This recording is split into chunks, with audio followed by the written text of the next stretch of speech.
Hello दोस्तों, आप सबका स्वागत है मेरे चैनल वर्चुअल शिक्षा पर। जैसा कि पिछला वीडियो हम लोगों ने पॉवर्टी पर हम लोग लेकर के आए थे और हम लोगों ने पॉवर्टी में क्या क्या चीजें थी उन सारी चीजों पर मैक्सिमम हम लोगों ने बात कर लिया था। और वो वीडियो सिर्फ किसी क्लास 12th लेवल तक के लिए नहीं था, वो कॉम्पिटिटिव एग्जाम के लिए भी पूरी तरीके से ठीक ठाक था। और अगर ग्रेजुएशन लेवल की हम लोग बात करें तो उसके लिए भी वो कंप्लीट था। ठीक है, तो आज इसी हिसाब से हम लोग एक और वीडियो लेकर के आए हैं जिसमें क्लास 12th फोकस में नहीं है।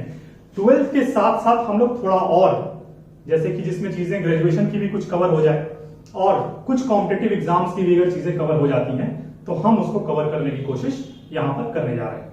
ठीक है, तो पॉवर्टी के बाद जो आज हमारा अगला वीडियो है वो अनएम्प्लॉयमेंट पे है। ठीक है, पॉवर्टी एक ऐसा इश्यू जो हम सब अपने आमने सामने आगे पीछे हर जगह देखते हैं। ठीक है, बेरोजगारी अनएम्प्लॉयमेंट वो भी एक ऐसा विषय जो आज हमारे समय में तो काफी तांडव मचा रहा है। ठीक है ना, तो चलिए अनएम्प्लॉयमेंट पर हम लोग बात करते हैं, अपनी बात को शुरू करते हैं। तो सबसे पहले जरूरी यह है कि हम ये समझें कि अनएम्प्लॉयमेंट है क्या।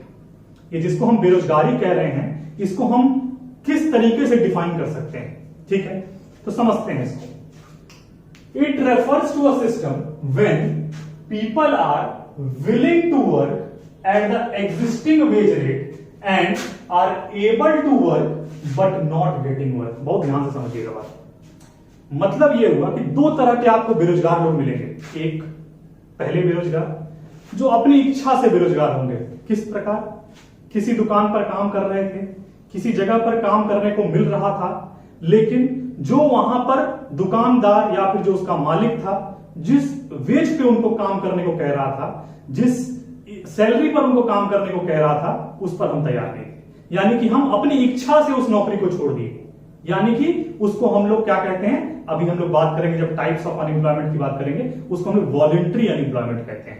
लेकिन वॉलंटरी अनएम्प्लॉयमेंट एक तरीके से बड़ा विषय नहीं है। जो काम ही नहीं करना चाहता है उसको हम पकड़ के काम क्यों दें? ठीक है ना, उसको हम क्यों इसके बारे में बात करें? तो हम लोग जो अनएम्प्लॉयमेंट को डिफाइन करते हैं वो मेनली इनवॉलंटरी अनएम्प्लॉयमेंट को डिफाइन करते हैं। इसीलिए हम जो डेफिनेशन लिखे हैं यही सेम डेफिनेशन इनवॉलंटरी अनएम्प्लॉयमेंट के लिए भी होती है। मतलब क्या हुआ उसका? इसका मतलब यह हुआ कि मैं काम करना चाहता हूं, जिस वेज पे काम मिल रहा है उस वेज पे काम करना चाहता हूं, लेकिन मुझे काम ही नहीं मिल रहा है। बात समझ में आ रही है? मैं विलिंग हूं, मैं चाहता हूं काम करना, मैं उस एग्जिस्टिंग वेज रेट पे काम कर सकता हूं, मैं उस काम को करने लायक भी हूं, able to work but not getting work. जितनी भी चीजें जरूरी हैं सब मेरे पास हैं, लेकिन मुझे काम नहीं मिल रहा है। ठीक है ना, तो उसको हम लोग अनएम्प्लॉयड गिनेंगे और उसी को हम लोग अगर आगे बात करेंगे तो उसको हम लोग नया टर्म देंगे इनवॉलंटरी अनएम्प्लॉयमेंट। बात समझ में आ रही है? जो अपनी स्वेच्छा से बेरोजगार नहीं है। बात समझ में आ रही है? वो कुछ जो नीति हो सकती है या फिर कई सारे कॉजेज हो सकते हैं, सरकार की नीतियां हो सकती हैं, बहुत सारी चीजें अभी हम लोग उससे बात करें। बात समझ में आ रही है? तो बेरोजगारी की डेफिनेशन हमको समझ में आ रही है। अब जिसको हम बेरोजगार कह रहे हैं वो बेरोजगार वो क्यों बेरोजगार हुआ, क्या रीजन है इस देश में बेरोजगारी के, क्या रीजन है, तो उसको हम लोग समझते हैं। Reasons for unemployment in India, क्या कारण है बेरोजगारी के भारत में? उसमें सबसे पहला कारण आता है स्लो इकोनॉमिक ग्रोथ। क्यों स्लो इकोनॉमिक ग्रोथ से क्या मतलब है हमारा? स्लो इकोनॉमिक ग्रोथ का मतलब यह हो गया, अगर मैं इसको जीडीपी की तरीके से बात करूं तो जीडीपी की बात मैंने पॉवर्टी में भी की और मैंने क्या कहा कि जीडीपी एक तरीके से एक चीज पर काफी ज्यादा रिलाई करता है। वो क्या है कि प्रोडक्शन किस हिसाब से हो रहा है, आउटपुट किस हिसाब से मिल रहा है। और प्रोडक्शन कब इंक्रीज करेगा? प्रोडक्शन अगर तेजी से इंक्रीज करेगा तो सीधी सी बात है देश का ग्रोथ तेजी से होगा। ठीक है, और ये ग्रोथ अगर तेजी से होगा तो आउटपुट ज्यादा मिल रहा होगा तभी ग्रोथ हो रहा होगा। आउटपुट ज्यादा मिल रहा होगा तो लोगों को रोजगार दिया जाएगा आउटपुट को और बढ़ाने के लिए। मेरी बात समझ में आ रही है? यानी कि अगर प्रोडक्शन इंक्रीज कर रहा है इसका मतलब ज्यादा लोगों को उसमें इन्वॉल्व किया जा रहा है उस प्रोडक्शन को इंक्रीज करने के लिए। यानी अगर आउटपुट बढ़ेगा तो लोगों की एम्प्लॉयमेंट भी इंक्रीज करेगी। अगर ग्रोथ रेट हमारा तेज नहीं होता है तो हमारे यहां बेरोजगार भी ज्यादा से ज्यादा होंगे। तो हमारे यहां क्या कारण रहा रीजन? Slow economic growth. पहला कारण हमको समझ में आ गया, ठीक है। सेकंड, पॉपुलेशन एक्सप्लोजन, ठीक है। अब इसके बारे में तो हम लोग अपने घर में, अपने कॉलोनी में जहां निकल जाए वहीं ये बात होती है कि हमको नौकरी क्यों नहीं मिली, क्योंकि जनसंख्या बहुत ज्यादा हो गई है, ठीक है। अब देखिए, मैं यहां पर कोई एक फैक्टर यहां नहीं बोल रहा हूं, मैं ये नहीं कह रहा हूं कि बेरोजगारी का सिर्फ और सिर्फ एक फैक्टर है, वो आपका पॉपुलेशन ग्रोथ है, वो आपका पॉपुलेशन एक्सप्लोजन है। लेकिन आपको सिर्फ यही बताया जाता है कि आपके यहां अगर बेरोजगारी है तो उसके पीछे एक ही कारण है, वो है पॉपुलेशन। लेकिन क्या मैंने सिर्फ एक रीजन लिखा है यहां पर? नहीं। और आप दुनिया की कोई बुक उठा लेंगे, आप दुनिया की छोटी से छोटी, बड़ी सी बड़ी बुक उठा लेंगे, तो उसमें कभी भी बेरोजगारी का सिर्फ एक कारण नहीं देगा, जो कि जनसंख्या है। बात समझ में आ रही? ये वन ऑफ द फैक्टर है, ये उसमें से एक फैक्टर हो सकता है, ये उसमें से एक फैक्टर है, लेकिन यही सिर्फ एक फैक्टर नहीं। बात मेरी समझ में आ रही है? पॉपुलेशन एक्सप्लोजन, सीधी सी बात है, अगर जनसंख्या ज्यादा होगी तो कैसे हम सबको एक साथ नौकरी दे पाएंगे? ये सरकार के लिए भी पॉसिबल नहीं है, और ये बहुत तरीकों से ये माना जाता है कि ये ठीक ठाक चीजें नहीं है जिससे कि हम लोग ग्रोथ कर पाए या फिर बाकी सारी चीजें। लेकिन एक बुक में पढ़ रहा था, थोड़ा सा भटक रहा हूं, एक बुक में पढ़ रहा था, उस बुक में एक लाइन लिखी थी हिंदी में कि जब पॉपुलेशन बढ़ता है, तो जब इंसान अधिक, मान लीजिए अगर बच्चे अधिक जन्म ले रहे हैं, तो वो बच्चा सिर्फ मुंह लेकर पैदा नहीं होता है। मुंह मतलब आप समझ रहे हैं ना, कंजम्पशन करने के लिए सिर्फ पैदा नहीं होता है, सिर्फ उपभोग करने के लिए पैदा नहीं होता है, वो सिर्फ मुंह लेकर पैदा नहीं होता है, बल्कि वो 2 हाथ और 2 पैर लेकर भी पैदा होता है। यानी कि उस जनसंख्या को, जिसको हम लोग इतना बुरा भी मानते हैं, अगर हम चाहें तो उसको अपने प्रोडक्शन को इंक्रीज कराने में, अपने आउटपुट को इंक्रीज कराने में, अपने यहां के ग्रोथ को तेज करने में हम उसकी हेल्प ले सकते हैं। बात समझ में आ रही है? लेकिन पॉपुलेशन फिर भी, अगर कोई भी चीज हद से ज्यादा हो जाए तो वो दिक्कत करती है। इसीलिए दूसरा पॉइंट, पॉपुलेशन एक्सप्लोजन भी एक तरीके से एक प्रॉब्लम है, एक रीजन है जो भारत में बेरोजगारी देखी जाती है। बात समझ में आ रही? थर्ड पॉइंट पर हम आते हैं। Third point, improper education system. Improper education system का मतलब क्या हो गया? देखिए, फिर मैंने कहा कि आपको बार बार पॉपुलेशन के बारे में बताया जाएगा, लेकिन हमारे यहां शिक्षा किस तरह की है? क्या हमारे यहां जो क्लास 12 तक के बच्चे हैं या फिर जो ग्रेजुएशन कर रहे हैं, क्या उनको प्रैक्टिकल स्टडी कराई जा रही है? क्या उनको स्किल्ड बनाया जा रहा है? क्या सिर्फ फॉर्मूला रट रहे हैं, एग्जाम दे रहे हैं, एक पैटर्न है एग्जाम का कि पिछले 5 साल 6 साल का पेपर पढ़ लो, उसी के हिसाब से पास हो जाने वाला हिसाब किताब, ये वही सब हिसाब किताब। बात समझ में आ रही है? यानी हम स्किल्ड एजुकेशन, हम ऐसा एजुकेशन उनको नहीं प्रदान कर रहे हैं जिससे कि वो एजुकेटेड होकर अगर मार्केट में निकले तो उनको काम सीखना ना पड़े, वो स्किल्ड हों, उनको बाहर जैसे ही वो किसी नौकरी के लिए जाएं तो एक कंपटीशन हो। बात समझ में आ रही है? जिसमें लोग उनको ले सकें, हायर कर सकें, कंपनियां उनको हायर कर सकें। लेकिन क्या होता है, इंजीनियरिंग में भी हम लोग अगर बात करते हैं तो इंजीनियरिंग में भी कई साल तक, कई समय तक जो प्रैक्टिकल स्टडी, जिस चीज की उनको जॉब करनी है, उसके बारे में उनको बहुत समय तक नहीं बताया जाता है। वो जाते हैं, जब नौकरी ज्वाइन कर लेंगे तब सीखते हैं। बात समझ में आ रही है? तो हमारे यहां प्रैक्टिकल स्टडी नहीं है। हम लोग एजुकेशन में काफी पीछे हैं, इम्प्रॉपर एजुकेशन सिस्टम है हमारे यहाँ। नौकरी जिस चीज की बाहर मिल रही है उस हिसाब की हमारी एजुकेशन स्कूलों में ना कॉलेजों में नहीं है। Fourth, mismatch between required skill and actual skill. बहुत ध्यान से समझिए इस बात। हम कह रहे हैं ग्रोथ तेज करना है। ग्रोथ तेज करने के लिए कौन सा सेक्टर सबसे इंपॉर्टेंट है? Agriculture, industry, service. आप कहेंगे सर इंडस्ट्री। आप शुरू से कह रहे हैं कि इंडस्ट्रियलाइजेशन अगर किसी देश में हो रहा है, इंडस्ट्री अगर किसी देश में ज्यादा सेटअप हो रही है, तो यानी ग्रोथ काफी तेजी से होगी। बात समझ में आ रही है? अब इंडस्ट्री जो है, इंडस्ट्री वो आपसे मांग पूछ रही है। आप पढ़ के क्या जा रहे हैं? आप पढ़ के जा रहे हैं जो बुकिश चीजें। क्या आप स्किल्ड हो रहे हैं? क्या आपको स्कूल में, कॉलेज में स्किल्ड वाली शिक्षा दी जा रही है? गवर्नमेंट्स के द्वारा भी क्या हो रहा है? स्किल इंडिया प्रोग्राम चल गया। कितने लोग स्किल्ड हुए? कोई डेटा? कोई डेटा नहीं। और अगर डेटा है तो डेटा क्या है और कितने प्रतिशत लोग स्किल्ड हुए? अगर आप खुद गूगल करेंगे इसको तो आपको मिलेगा कि आप जितना एक्सपेक्ट कर रहे थे इससे, ये बहुत कम लोगों को स्किल्ड कर पाया है। ठीक है? तो यानी कि हमारे स्किल और हम जिस चीज की जॉब बाहर ढूंढ रहे हैं, यानी हमारे स्कूल और बाहर जिस चीज की नौकरी पड़ी है उन दोनों में बहुत डिफरेंस है, ठीक है ना। जो हमारे पास एक्चुअल स्किल है और जो बाहर रिक्वायर्ड स्किल है, इसमें कोई मैनेजमेंट नहीं है, इसमें हम कोई मैच नहीं है, मिसमैच। बात समझ में आ रही? तो ये हमारा चौथा पॉइंट था। फिफ्थ पॉइंट की अगर हम बात करें, limited effects of government planning. Government मैंने इस तरह से लिखा है, आप एग्जाम में पूरी तरह लिखेंगे, ठीक है। Limited effects of government planning का मतलब क्या हो गया? जब लास्ट क्लास हम लोग पॉवर्टी पे पढ़ रहे थे तो हम लोगों ने कई सारे स्कीम्स देखे थे गवर्नमेंट के। वो स्कीम्स कितने कारगर हैं? वो स्कीम्स अगर पूरी तरीके से कारगर होते तो क्या आज भी हमारे देश में 22% लोग पॉवर्टी लाइन से नीचे होते? बात को समझिए। स्कीम्स आना एक अलग चीज है, स्कीम्स लागू हो जाना, इंप्लीमेंट हो जाना एक अलग चीज है। बात समझ में आ रही? तो एक सबसे बड़ी दिक्कत हमारे में ये भी, ठीक है। इसके बाद हम लोग आते हैं एक और टॉपिक है जिसमें हम वर्कर्स को डिफाइन करते हैं। वर्कर्स का मतलब क्या? वही जो काम कर रहे हैं। वो काम करने वाले वर्कर भी अलग अलग तरीके के हो सकते हैं। कैसे अलग अलग? देखिए, इनको मैंने दो तरीकों से डिफरेंशिएट किया है। पहला, सेल्फ एम्प्लॉयड वर्कर, जैसे कि मान लीजिए कोई अंबानी हो गया, अडानी हो गया, ये क्या कहीं जाते हैं काम करने? नहीं, इनकी खुद की बिजनेस है, ये अपने यहां लोगों को रखते हैं, ये सेल्फ एम्प्लॉयड है। इनको कोई सैलरी नहीं देता है, इनको कोई वेज नहीं देता है, ये लोगों को देते हैं। बात समझ में आ रही? इनको हम लोग कहते हैं सेल्फ एम्प्लॉयड, जो खुद से रोजगार पाए हुए हैं। बात समझ में आ रही? इसीलिए सेल्फ एम्प्लॉयड के बारे में लिखा है, these are the people working in their own business और प्रोफेशन। अपने खुद के बिजनेस में या अपने खुद के प्रोफेशन में वो काम कर रहे हो, उनको हम लोग सेल्फ एम्प्लॉयड कहते हैं, ठीक है ना। और स्किल इंडिया डेवलपमेंट का जो प्रोग्राम था, जो स्कीम आया था, वो इसी के अंतर्गत आया था कि हमारे यहां सेल्फ एम्प्लॉयड लोगों की संख्या बढ़ेगी, एक परसेंटेज बढ़ेगा।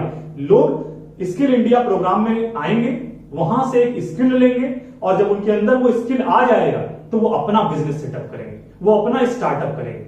और जब वो ये चीज करेंगे तो लोगों को वो हायर करेंगे, लोगों को वो क्या करेंगे? अपने यहां नौकरी पर रखेंगे, कहीं और नौकरी मांगने नहीं जाएंगे। बात समझ में आ रही? तो सेल्फ एम्प्लॉयड वर्कर्स में ये चीजें आ गई।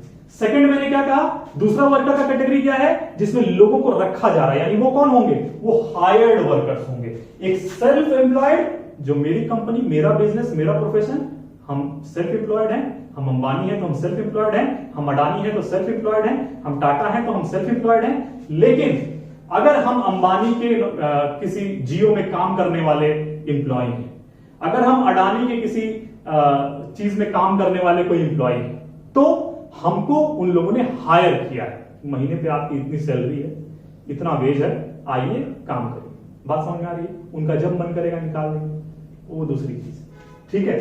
तो हायर्ड वर्कर्स, ये हायर्ड वर्कर्स भी दो तरह के हो सकते हैं, एक कैजुअल वर्कर्स और दूसरा हमारे यहां रेगुलर वर्कर्स। कैजुअल वर्कर्स का मतलब क्या हो गया? जो डेली बेसिस पर काम करते हैं, डेली वेज के बेसिस पे। जैसे हम मजदूर को देखते हैं, मजदूर क्या है? आप अगर कभी काम करवाना है, आप सड़कों पर निकलिए, स्टेशन वगैरह से कई जगह अलग अलग इलाकों से वो क्या होते हैं, आगे खड़े होते हैं, इंतजार करते हैं कि कोई आएगा हमको लेकर के अपने यहाँ काम करने को लेके जाएगा, ठीक है ना। तो वो डेली वर्कर्स हैं, वो रोज काम करेंगे तो रोज घर पे खाना वाना बनेगा, खिला पिला पाएंगे। लेकिन अगर उनको काम नहीं मिला तो उस दिन वो भूखे रहेंगे। बात समझ में आ रही है? रिक्शे वाले, ठेले वाले, या फिर ये जितने भी अनऑर्गेनाइज सेक्टर वाले लोग हैं, ये क्या हैं? ये एक तरीके से कैजुअल वर्कर्स हैं। सारे अनऑर्गेनाइज नहीं, लेकिन मैक्सिमम। बात समझ में आ रही है? सब्जी वाले, कभी लगाने को मिल गया सब्जी, कभी नहीं मिला, ठीक है ना। बात समझ में आ रही है? तो ये हो गए हमारे कैजुअल वर्कर्स।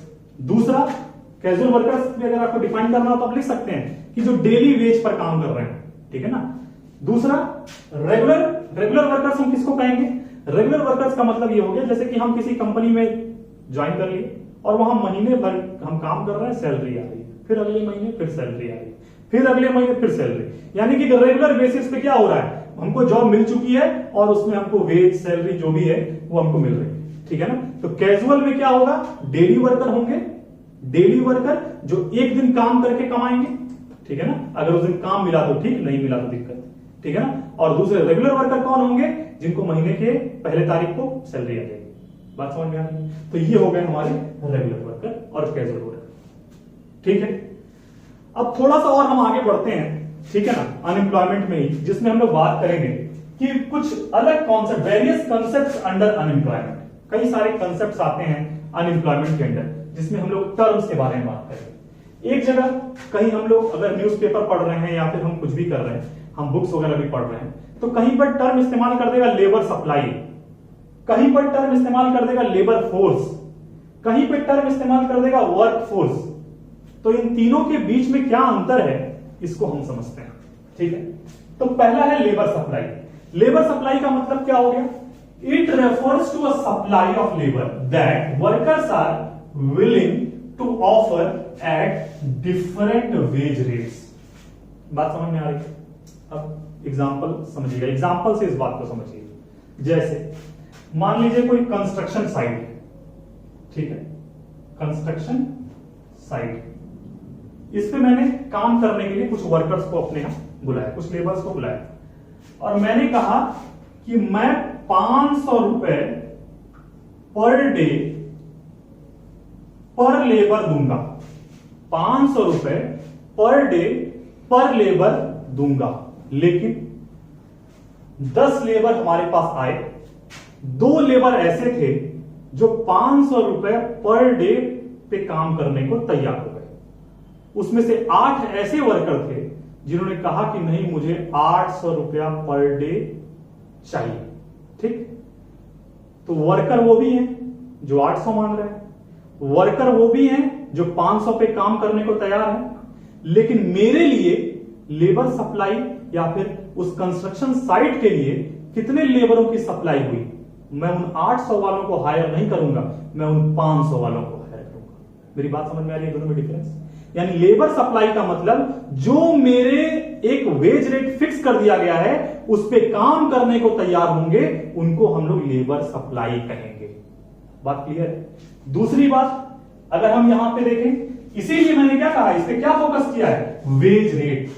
यानी जो वेज रेट मैंने तय किया है उस पे काम करने को जो तैयार है, मैं उसको लेबर सप्लाई कहूंगा। दूसरी बात, labour supply is always related to wage rate. यही सबसे इंपॉर्टेंट बात है, always related to wage rate. Wage rate पर ही निर्भर करेंगे। Supply of labour can be increase और decrease even when the number of workers remain constant. अब ये देखिए, मैंने क्या किया, 10 वर्कर्स थे हमारे पास, 10 लेबर्स थे, 10 लेबर्स थे, 10 में से 8 ने कहा कि मुझे 800 रुपए चाहिए पर डे काम करने के लिए। 2 उसमें से क्या थे जो तैयार थे मेरे काम को करने के लिए 500 रुपए पर डे में। ठीक है, तो ये कौन है? ये हमारे लिए लेबर सप्लाई है।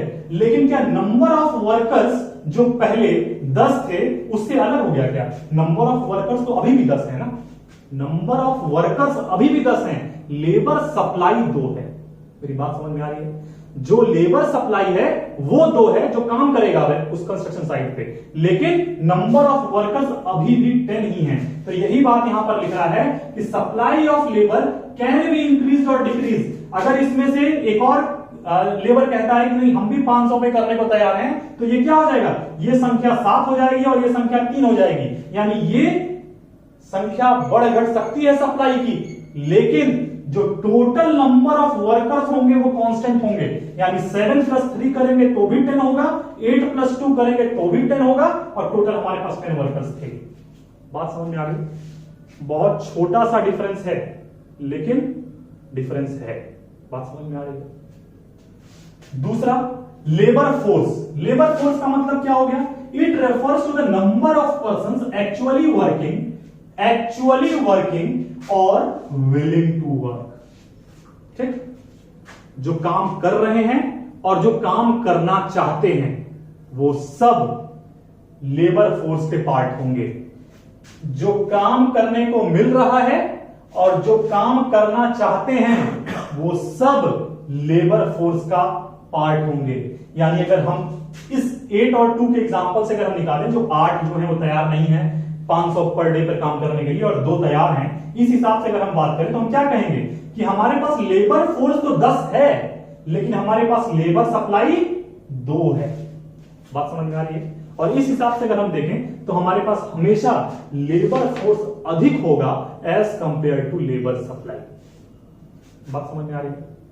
बात समझ में आ रही है? कोई दिक्कत होगी कमेंट बॉक्स में कमेंट कीजिएगा, फिर से इसको बताऊंगा, ठीक है ना।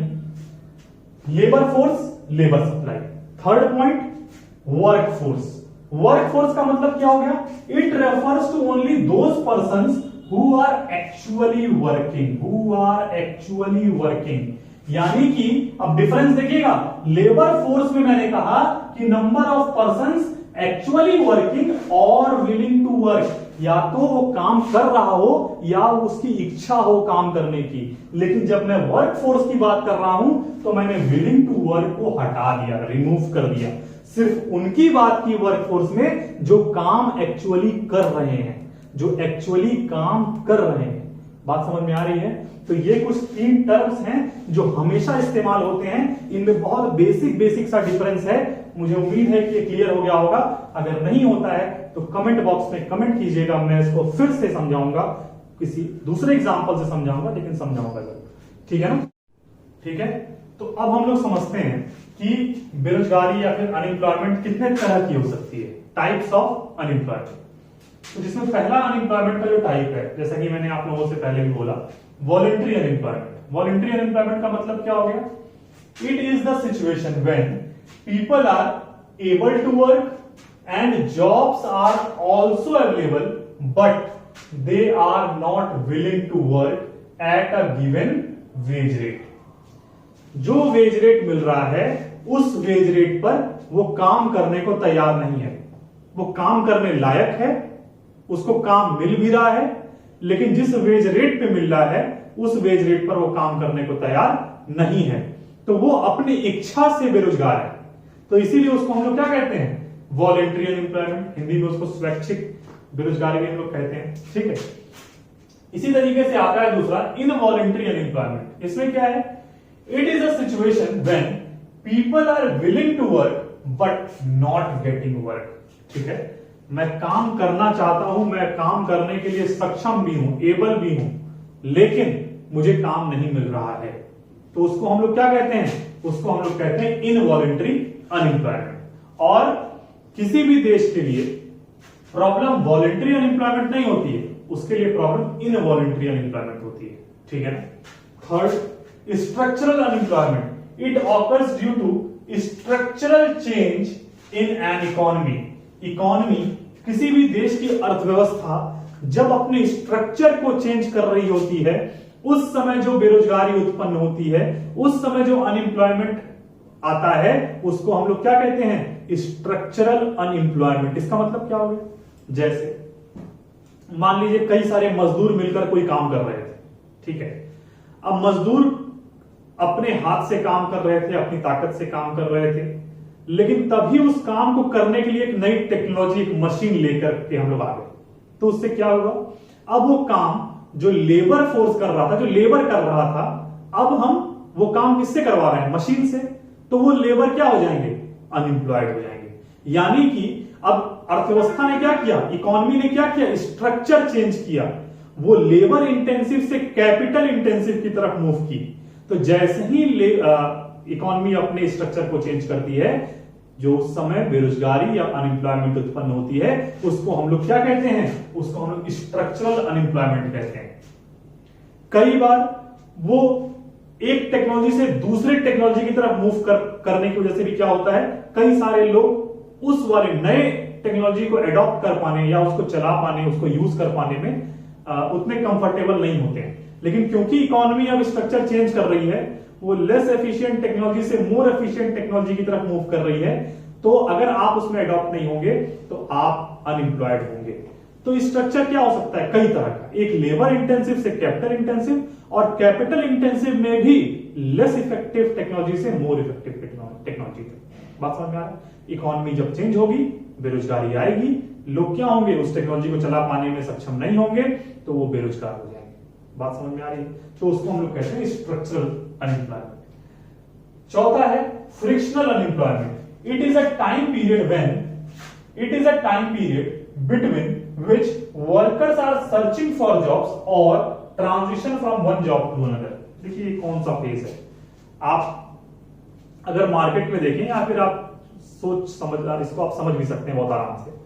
जैसे कि कभी हम कहीं काम कर रहे हैं, कहीं हम काम कर रहे हो किसी दुकान पर और वो दुकान वाला हमको 10,000 रुपए महीना मान लीजिए देता हो, ठीक है, लेकिन अब मुझे 10,000 में नहीं लग रहा है कि मैं अपना और अपनी फैमिली का पालन पोषण कर पाऊंगा।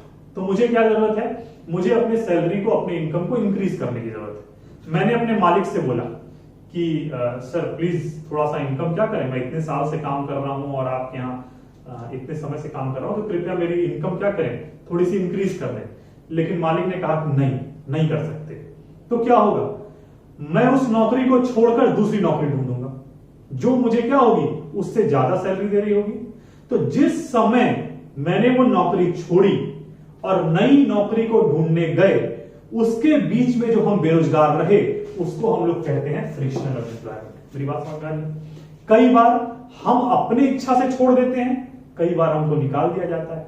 बात समझ में आ रही है? तो एक नौकरी से दूसरे नौकरी के लिए जो हम उसके बीच के पीरियड में जो हम अनएम्प्लॉयड रहते हैं, जो हम बेरोजगार रहते हैं, उसमें हम लोग फ्रिक्शनल अनएम्प्लॉयमेंट के कॉन्सेप्ट को लेकर के आते हैं। बात समझ में आ रही है? उसको हम फ्रिक्शनल अनएम्प्लॉयमेंट कहते हैं।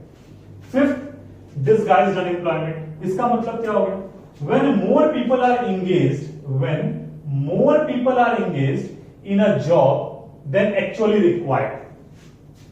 मैंने पिछले क्लास में ये बात बताई थी कि ये मान लीजिए एक लैंड है जिसमें 4 फार्मर्स लगे हुए हैं, ठीक है, 4 फार्मर्स ही वहां हैं जो प्रोडक्शन कर रहे हैं, बाकी 2 फार्मर्स बिना मतलब के वहां पे क्या कर रहे हैं, बिना मतलब के वहां पे टाइम अपना कंज्यूम कर रहे हैं, बिना मतलब के उनके, यानी सीधी सी बात यह है कि उन 2 फार्मर्स के रहने या न रहने से प्रोडक्शन पर कोई फर्क नहीं पड़ने वाला है।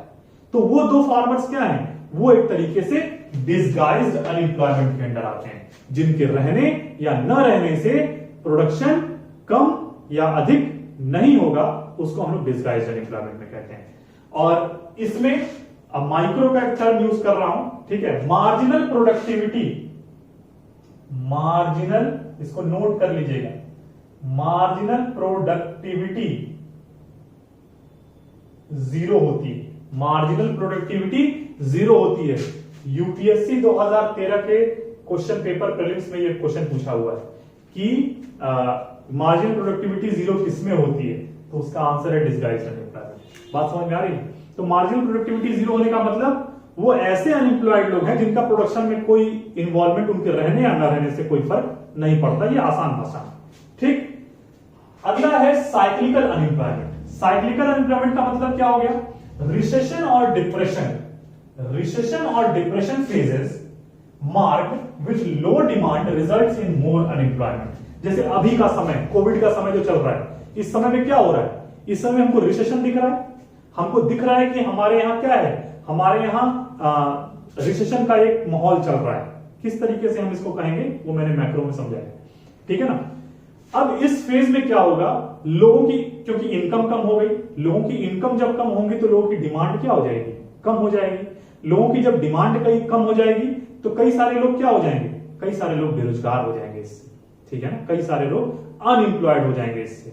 तो यही बात इसमें लिखी है, जब ऐसे किसी फेज में, चाहे वो रिसेशन का फेज हो, चाहे वो डिप्रेशन का फेज हो, जब इसमें डिमांड, लो डिमांड दिखता है तो ये क्या करता है, मोर एम्प्लॉयमेंट कॉज करता है, ये एम्प्लॉयमेंट, अनएम्प्लॉयमेंट को बढ़ाता है। जैसे कि हम आज के समय में देख रहे हैं, कोविड के समय में क्या हुआ, एक ऐसा समय है जिसमें बेरोजगारी क्या हो रही है, अनएम्प्लॉयमेंट रेट क्या हो रहा है, इंक्रीज करता जा रहा है, ठीक है। और ये बात बताया जाता है कि अगर इस समय इस अनएम्प्लॉयमेंट को दूर करने के लिए प्रॉपर स्टेप्स नहीं उठाए जाते हैं तो ये देश के लिए आगे आने वाले समय के लिए बहुत सी परेशानियां खड़ी कर सकता है। बात समझ में आ रही है? इसीलिए गवर्नमेंट क्या करती है, इस समय अपने एक्सपेंडिचर को इंक्रीज करती है। ये सब बात मैंने मैक्रो में की है, लेकिन यहां पर हमको सिर्फ क्या समझना है, हमको ये समझना है कि अगर हमारे एमसीक्यू में ऐसा कोई क्वेश्चन आ जाता है या फिर रिटर्न में अगर हमको टाइप्स ऑफ अनएम्प्लॉयमेंट पूछ लेता है तो हमको ये मालूम होना चाहिए कि हम साइक्लिकल अनएम्प्लॉयमेंट किसको कहेंगे। यानी जब भी रिसेशन और डिप्रेशन की बात होगी जिसकी वजह से डिमांड कम हो जाएगा तो अनएम्प्लॉयमेंट, जो एक ह्यूज अनएम्प्लॉयमेंट हमको देखने को मिलेगी, वो किस अनएम्प्लॉयमेंट, किस टाइप्स ऑफ अनएम्प्लॉयमेंट के कारण होगी, तो वो साइक्लिकल अनएम्प्लॉयमेंट के कारण होगी। बात समझ में आ रही है? ये एमसीक्यू क्वेश्चन के लिए भी काम करेगा, अगर रिटन एग्जाम होता है तो उसमें भी काम करेगा। Seventh, chronic unemployment. Chronic unemployment का मतलब when unemployment is relatively for longer period, जब बेरोजगारी एक लंबे समय तक के लिए रह जाती है तो उसको हम लोग क्या कहते हैं, chronic unemployment. Last class poverty याद कीजिए, मैंने आपको बताया था विशियस साइकिल ऑफ पॉवर्टी, उसमें क्या बताया कि ये साइकिल हमेशा चलता रहता है। एक परिवार उसके आने वाला जो पूरा सब के सब क्या रहते हैं, गरीब रहते हैं। क्यों रहते हैं, क्योंकि डिमांड कम, उनको बेहतर हेल्थ फैसिलिटी नहीं, वो स्किल्ड नहीं हो पाते हैं, एजुकेशन नहीं होती है। बात समझ में आ रही है? ये सारा साइकिल मैंने पिछले क्लास में बताया, अगर नहीं देखा है तो उसको वापस से जाकर देखिए। ठीक है, तो ये हो गया हमारा जिसको हम लोग कहते हैं क्रोनिक अनएम्प्लॉयमेंट। ठीक। Seventh, seasonal unemployment. It occurs only in seasons, months of a year. जैसे किसान क्या करता है, बारिश का इंतजार करता है कई बार अपने फसलों के लिए। अब बारिश का इंतजार करने का मतलब नहीं कि इस बार की तरह खूब ज्यादा बारिश हो जाए, ठीक है ना। इंतजार करने का मतलब ये नहीं है कि हम बारिश की मांग कर रहे हैं इंद्रदेव से और इंद्रदेव इतने खुश हो जाएं कि सब बह जाए, ठीक है ना। तो बारिश का इंतजार करता है, तो एक तरीके से वो क्या है, वो इस सीजन पर डिपेंडेंट है। अगर ये सीजन आएगा, एक मौसम होता है इसका। अब कई सारे किसी भी क्रॉप को प्रोड्यूस करने के कई सारे रीजंस, कई सारे कारण होते हैं, ठीक है ना। हमारा इकोनॉमिकल कारण तो होता ही है, हमारा ज्योग्राफिकल रीजन बहुत बड़ा इंपॉर्टेंट रोल प्ले करता है, चाहे वो सॉइल हो, चाहे वो टेम्परेचर हो, चाहे वो, तो उसके लिए क्या है, एक सीजन फिक्स्ड है कि इस सीजन में ऐसा टेम्परेचर का समय आता है, ऐसा रेनफॉल इस समय पर होता है। तो वो क्या है, उस सीजन के अलावा बाकी सारे समय पर किसान क्या है, बेरोजगार। तो उनको हम लोग क्या कहेंगे, सीजनल अनएम्प्लॉयमेंट। बात समझ में आ रही है, seasonal unemployment. Last, casual unemployment. इसका मतलब मैंने अभी कैजुअल पीछे भी बताया, कैजुअल वर्कर्स की तरह जो डेली वेज वर्कर्स हैं। जैसे when daily wage workers are unemployed due to shortage of material, low demand etc. यानी इसका मतलब क्या हो गया, डेली वेज वर्कर हैं हम, कोविड आ गया, कंस्ट्रक्शन वर्क रुक गया, हम क्या हो गए, बेरोजगार हो गए। बात समझ में आ रही है, क्योंकि रॉ मटेरियल्स यहां से वहां ले जाना था, वो नहीं आ पा रहा है, उसकी वजह से क्या हो गया, हम बेरोजगार हो गए। लोगों की डिमांड क्या हो गई, कम हो गई। हम अगर रिक्शा चलाते हैं तो अब क्या हुआ, कोविड में लोग अपने घरों में बंद हो गए, हमको हमारा पैसा, हमारा जो भी खर्च है वो किस हिसाब से चलता था, उन्हीं को यहां से वहां ले जाने, वहां से यहां ले आने में चलता था हमारा काम। लेकिन अब क्या हुआ, उनकी वजह से, क्योंकि अब उनकी डिमांड ही उस चीज के लिए कम हो गई, खत्म हो गई, तो क्या हो गया, हम भी क्या हो गए, बेरोजगार हो गए। तो यानी ये होता है कैजुअल अनएम्प्लॉयमेंट। तो ये कुछ टाइप्स ऑफ अनएम्प्लॉयमेंट है जिसके बारे में हम लोगों ने समझा। मैंने ये टाइप्स, कई सारे टाइप्स इसलिए बताए क्योंकि अगर एमसीक्यू पेपर होता है तो हमको इसमें दिक्कत नहीं होगी। क्यों, एमसीक्यू में क्या कर लेगा, यही कहेगा ना कि अगर इस तरह की सिचुएशन है जिसमें लोग एबल हैं, काम भी है, लेकिन वो काम करने के लिए विलिंग नहीं है, तो कौन सी अनएम्प्लॉयमेंट है, तो हम सीधे बोलेंगे वॉलंटरी अनएम्प्लॉयमेंट है। अगर हमसे बोल दिया कि सक्षम है, करना चाहते हैं लेकिन काम नहीं मिल रहा है, इनवॉलंटरी अनएम्प्लॉयमेंट है। बात समझ में, ये सारी चीजें एमसीक्यू में भी मदद करेगी। और अगर क्वेश्चन पेपर में हमसे टाइप्स ऑफ अनएम्प्लॉयमेंट पूछता है कि what is an unemployment, also describe types of unemployment, हम उस सारी चीजों को क्या कर सकते हैं, यहां पर बता सकते हैं। ठीक है, तो हम लोगों ने समझ लिया कि टाइप्स ऑफ अनएम्प्लॉयमेंट, किस किस तरह के अनएम्प्लॉयमेंट हो सकते हैं। अब हमको ये समझना है कि measurement of unemployment in India, किस तरीके से बेरोजगारी को भारत में मेजर किया जाता है, कितने तरीकों से मेजर किया जाता है।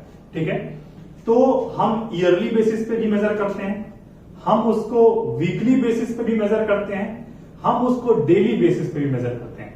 तो अलग अलग तरीकों से हम क्या करते हैं, उसको मेजर करते हैं। चलिए समझते हैं। सबसे पहले कौन मेजर करता है अनएम्प्लॉयमेंट, कौन अनएम्प्लॉयमेंट रेट देता है अपने सर्वे के द्वारा, तो फिर से जिसका नाम हम लोगों ने पॉवर्टी में देखा था वही यहां भी है, NSSO। ठीक है ना, किस मिनिस्ट्री के अंदर आता है, ministry of statistics and programme implementation. ठीक है ना, यही क्या करता है, मेजर करता है अनएम्प्लॉयमेंट को भारत में। ठीक है, अब ये अलग अलग तरीकों से करता है। पहला यूजुअल स्टेटस अप्रोच, जिसका पहला अप्रोच है उसको हम लोग कहते हैं usual status approach. This approach estimates only those persons as unemployed who had no gainful work for a major time during 365 days preceding the day of survey. जैसे मान लीजिए आज हम सर्वे करने के लिए आ गए, एनएसएसओ के हैं, ठीक है, आज इस तारीख को हम सर्वे करने आए हैं और किसी इंसान के बारे में, किसी परिवार में हम गए और अलग अलग इंसान का सर्वे कर रहे हैं।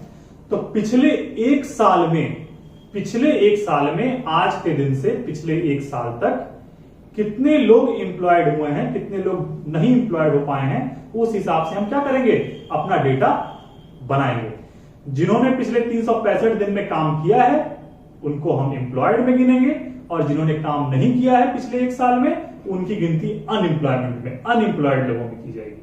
बात समझ में आ रही है? तो ये हो गया हमारा, जिसको हम लोग कहते हैं यूजुअल स्टेटस अप्रोच।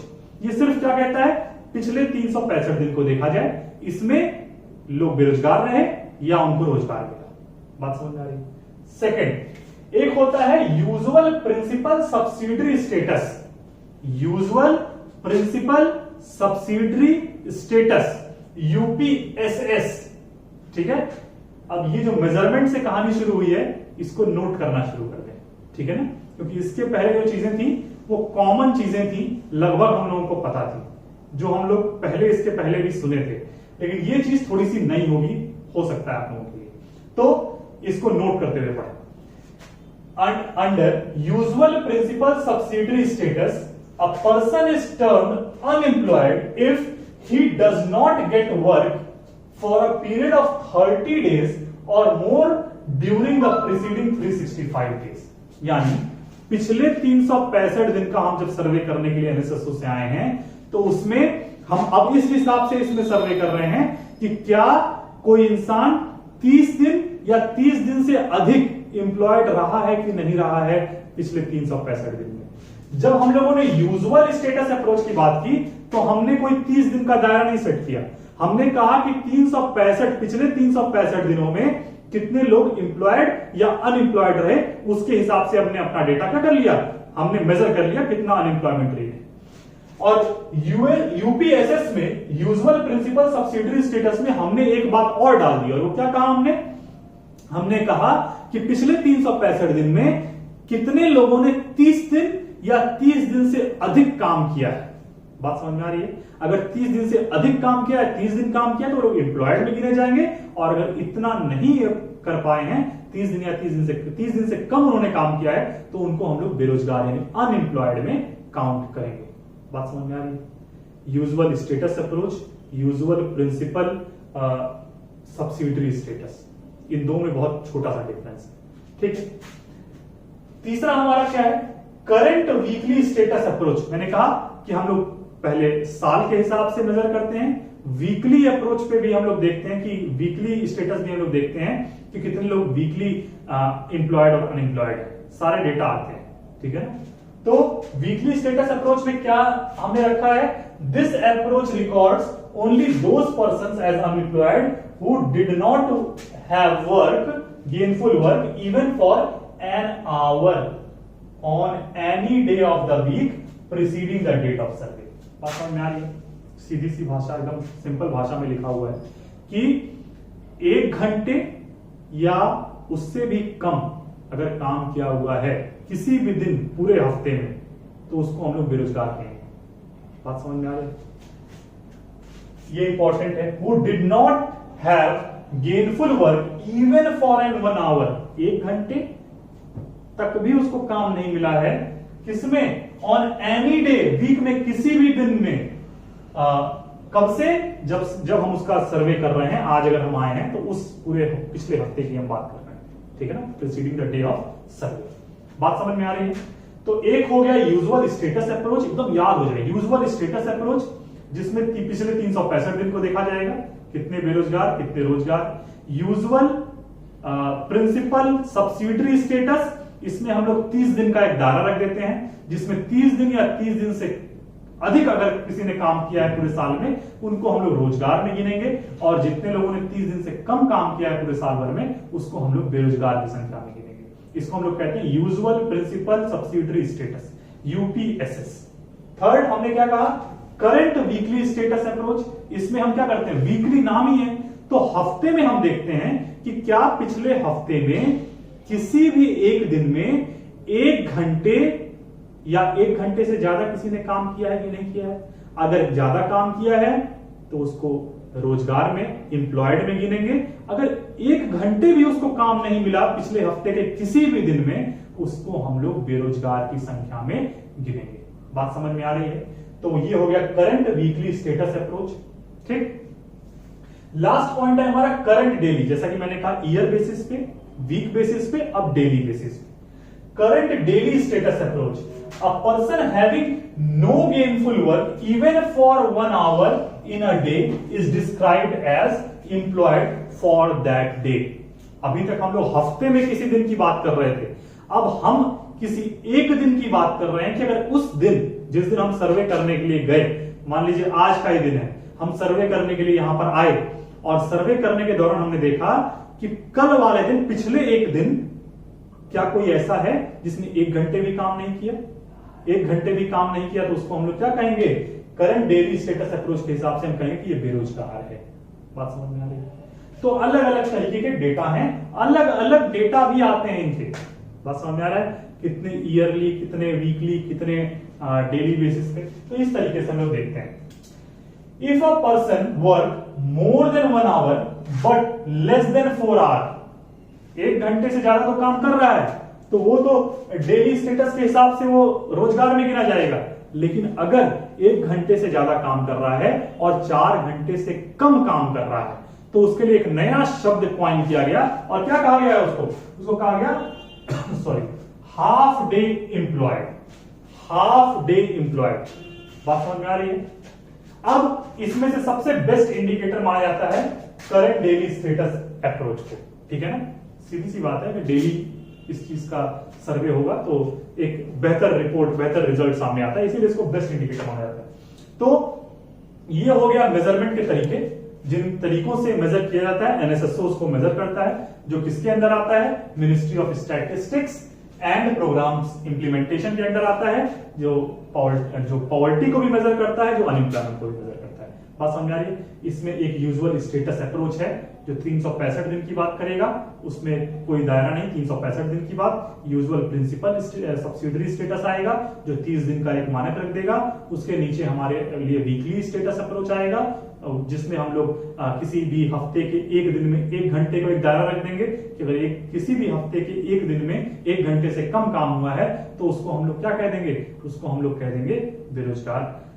फिर लास्ट में डेली स्टेटस आया जिसमें हम लोग किसी एक दिन की बात कर रहे हैं, उसमें 1 घंटे से कम अगर काम हुआ है तो बेरोजगार में गिना जाएगा। 1 घंटे से अधिक काम किया है और 4 घंटे से कम किया है तो उसको हम लोग हाफ एम्प्लॉयड कहेंगे। ठीक है, इतनी बात हम लोग समझते हैं। ठीक है, तो अब हम समझते हैं कि general trend of employment in India, Bharat में जो जनरल ट्रेंड है रोजगार का वो किस हिसाब से। तो इन rural areas workforce is mainly engage in primary sectors. Workforce is mainly engage in primary sectors. बात समझ में आ रही है? यानी कि और प्राइमरी सेक्टर में क्या है? एग्रीकल्चर। एग्रीकल्चर पे क्या है?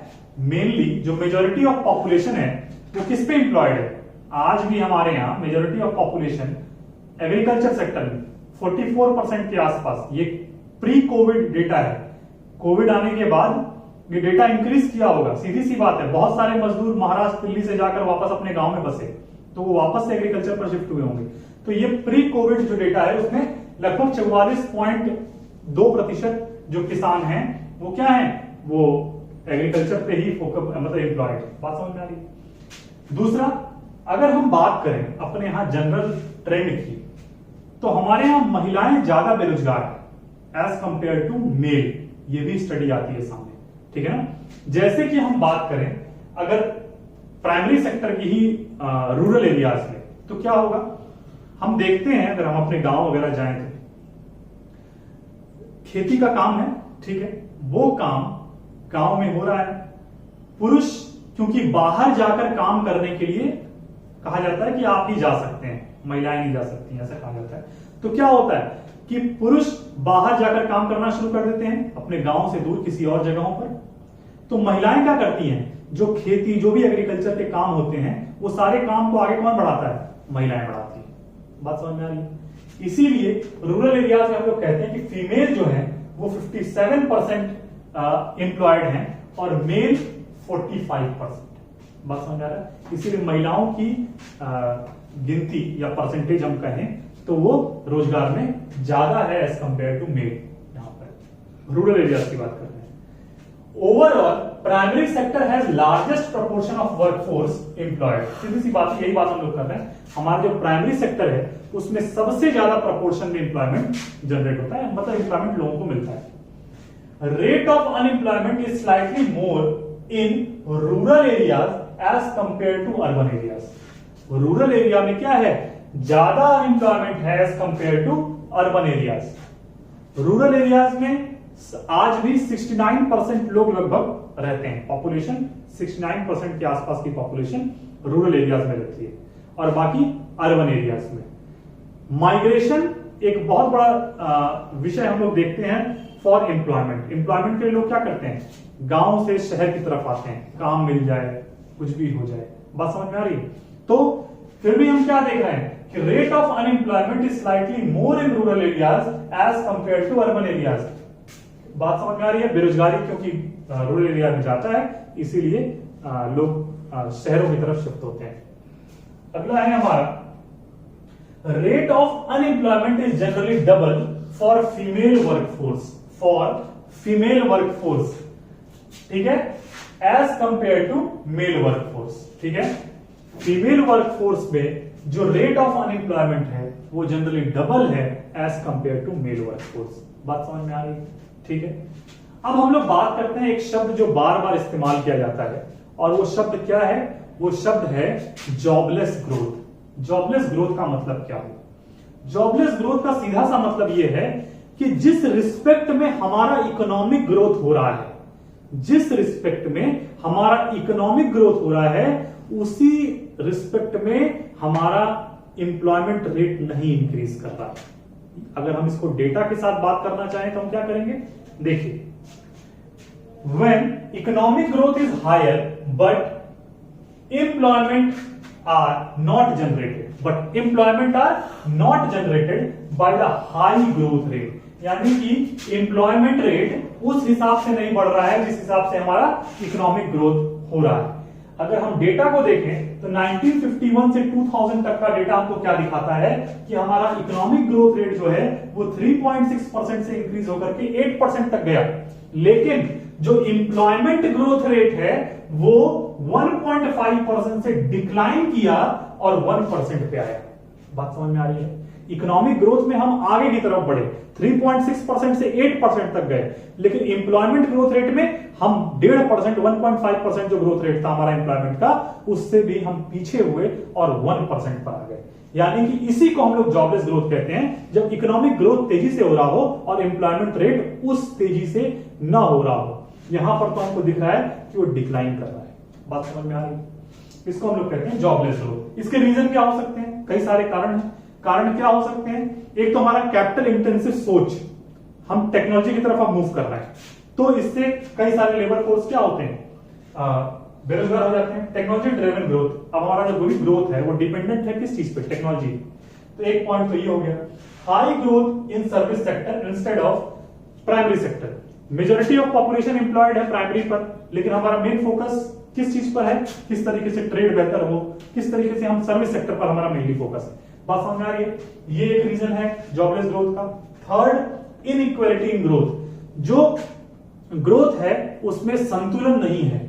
प्राइमरी सेक्टर हो, इंडस्ट्रियल सेक्टर हो, या फिर हमारा बाकी सर्विस सेक्टर हो, इनमें एक संतुलन, बैलेंस्ड ग्रोथ नहीं है, एक अनबैलेंस्ड ग्रोथ है, इनइक्वालिटी है ग्रोथ में, जिसकी वजह से भी हमको क्या देखने को मिलता है? जॉबलेस ग्रोथ देखने को मिलता है। अगर ये इनइक्वालिटी नहीं होती तो क्या होता? हम एग्रीकल्चर पर ज्यादा फोकस कर रहे होते, हम उनकी इरिगेशन फैसिलिटी को बेहतर कर रहे होते, हम किस तरीके से उनके क्रॉप्स को बेहतर कर सकते हैं, वो किस तरह वो अपनी प्रोडक्टिविटी इंक्रीज कर सकते हैं, किस तरह से वो अपने प्रोडक्शन को इंक्रीज कर सकते हैं, किस तरीके से वो अपने आउटपुट को इंक्रीज कर ज्यादा इनकम जनरेट कर सकते हैं, हम इस पर सोच रहे होते, तो शायद ये इनइक्वालिटी टर्म इस्तेमाल नहीं होता। तो क्या होता? जो लोग एग्रीकल्चर सेक्टर में हैं वो बेहतर जीवन जी सकते थे, वो बेहतर एम्प्लॉयमेंट में बेहतर तरीके से जी सकते थे।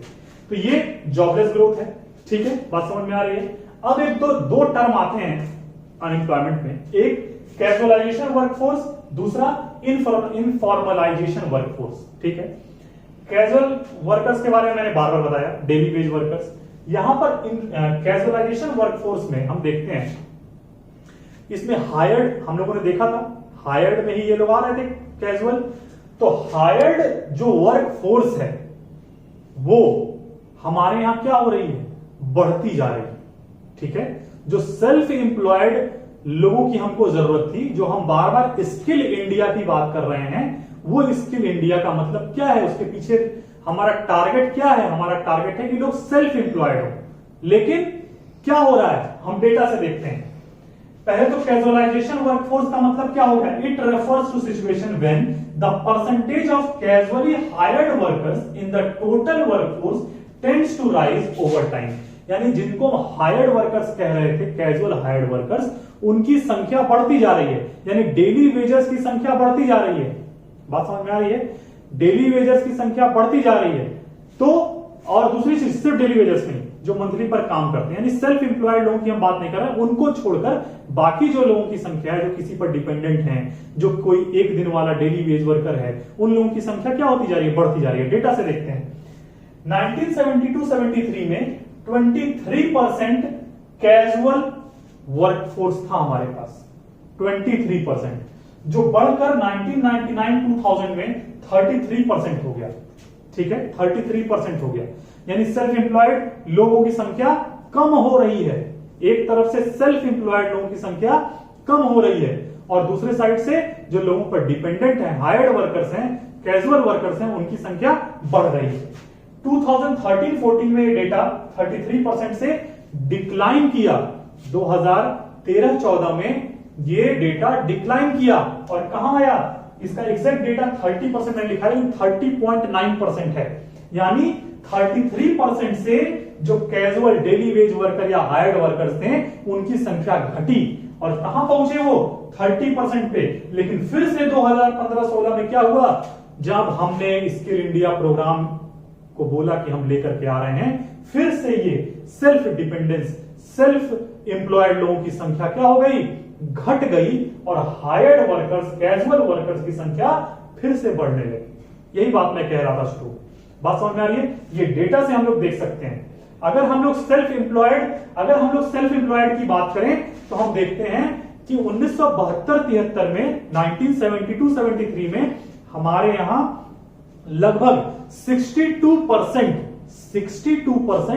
सेल्फ एम्प्लॉयड लोग थे, सेल्फ एम्प्लॉयड, जो कि डिक्लाइन होकर 2015-16 तक 49% पर आ गया। बात समझ में आ रही है? सेल्फ एम्प्लॉयड लोगों की परसेंटेज 62% से घटकर कहां तक आ गई? कहां तक आ गई? 49% तक। 72-73 का डेटा था 62%, और 2015-16 का डेटा है, जिसमें लोग देखते हैं कि अब सेल्फ एम्प्लॉयड लोग क्या हो रहे हैं? धीरे धीरे कम होते जा रहे हैं, कैजुअल वर्कर्स, हायर्ड वर्कर्स बढ़ते जा रहे हैं। बात समझ में आ रही है? अब हमको लास्ट में यह समझना है कि किस तरीके से हम बेरोजगारी को दूर कर सकते हैं। ठीक है, ठीक है। अब हम लोग आ चुके हैं लास्ट टॉपिक्स पर, जो हमको अनएम्प्लॉयमेंट में समझना है। जैसे इसमें कई सारी चीजें हैं, जैसे इकोनॉमिक कॉन्सिक्वेंसेस इसके हो सकते हैं, अनएम्प्लॉयमेंट के इकोनॉमिक कॉन्सिक्वेंसेस हो सकते हैं, इसके सोशल कॉन्सिक्वेंसेस भी हो सकते हैं। जैसे इकोनॉमिक कॉन्सिक्वेंसेस में non utilisation of manpower. आज भारत को क्या कहा जा रहा है? आज भारत को कहा जा रहा है कि भारत में जितने युवा आज के समय में हैं, वो लगभग 70% के आसपास हैं, जिनको हम लोग कहते हैं वर्किंग पॉपुलेशन। ठीक है ना, जो आज काम कर रहे हैं, जिनको हम लोग कहते हैं डिपेंडेंट पॉपुलेशन। जैसे 0 से 14 साल, 15 से 59 और 60 प्लस, हमारा जो पॉपुलेशन डिवाइडेड है वो इन तरीकों से डिवाइडेड है, जिसमें जो 0 से 14 साल तक के लोग होते हैं, जो बच्चे होते हैं, उनको हम लोग कहते हैं ये डिपेंडेंट पॉपुलेशन है। ये डिपेंडेंट पॉपुलेशन, ये 15 से 59 साल वाले जो हैं, यही हैं वर्किंग फोर्स, या जिनको हम लोग कहते हैं डेमोग्राफिक डिविडेंड, या जिनको हम लोग कहते हैं जो इंडिपेंडेंट हैं, इन्हीं के ऊपर ये लोग क्या हैं, डिपेंडेंट हैं। 60 प्लस भी क्या है, डिपेंडेंट पॉपुलेशन। और ये दोनों डिपेंडेंट पॉपुलेशन तो काम करेगी नहीं उस तरीके से ग्रोथ के लिए। किसको करना होता है, ये इंडिपेंडेंट पॉपुलेशन जो 15 से 59 साल की है। आज भारत को क्या कहा जा रहा है कि युवा बहुत बड़ी संख्या में भारत में, अगर इसका बेहतर यूज करते हैं तो ये बहुत तेजी से ग्रोथ कर सकता है।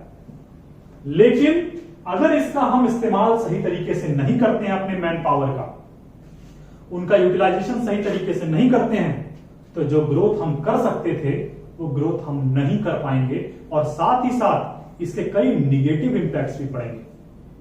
मैं आगे अभी सोशल कॉन्सिक्वेंसेस में बात करूंगा निगेटिव इंपैक्ट्स की। सेकंड, लो कैपिटल फॉर्मेशन।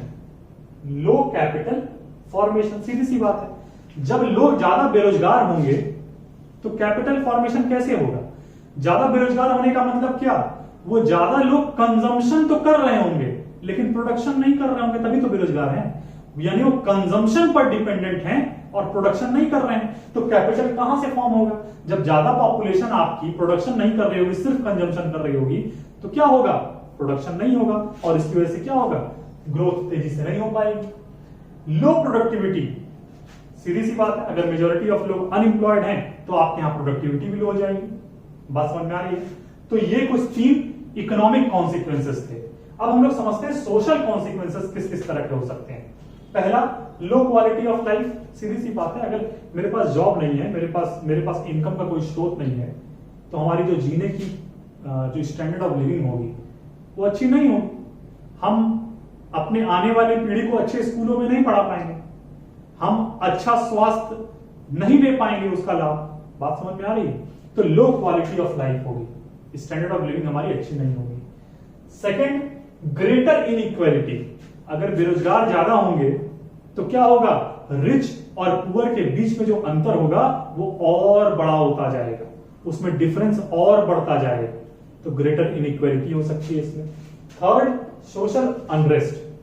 सीधी सी बात है, आपके पास मैन पावर बहुत सारा है, युवा बहुत सारे हैं, अगर वो बेरोजगार घूम रहे होंगे तो उनके अंदर एक डिवीजन वाला भाव आएगा, और वो क्या करेंगे, उसके लिए गलत रास्ता अपनाएंगे, और गलत रास्ते में क्रिमिनल केसेस बढ़ेंगे आपके देश में, लॉ एंड ऑर्डर में प्रॉब्लम आएगी, आपके यहाँ टेररिज्म बढ़ सकता है। टेररिज्म शब्द शायद यहाँ पे यूज करना ठीक नहीं होगा, क्योंकि बेरोजगार होने का मतलब ये बिल्कुल नहीं है कि आप टेररिस्ट हो जाएं, ठीक है ना।